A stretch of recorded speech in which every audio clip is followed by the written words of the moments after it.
hồn anh chìm trong nhớ mong. Mãi mãi từ đây xa nhau thật rồi, nuối tiếc tình yêu đã trao hôm nào. Xin một lần ôm lấy em và anh nói lên câu giá từ, phải về sau còn nhớ tên nhau. Em đi mãi đi về nơi xa lắm,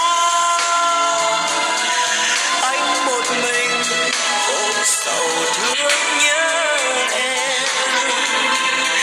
Xin em nhớ khi nào lòng cô đơn, hãy quay về ngàn đời mong nhớ.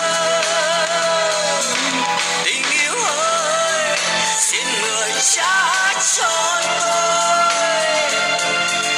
những câu thề hẹn ước bên nhau. Thời gian rồi xin chừa người tôi yêu, trong cuộc tình này anh nhận hết chúa cay. Nước mắt đàn ông không rơi từng giọt,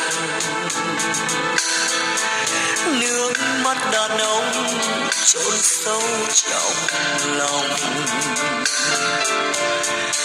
Ôm sầu mà vẫn tươi cười, sao em đến đi không nói gì, để hồn anh chìm trong nhớ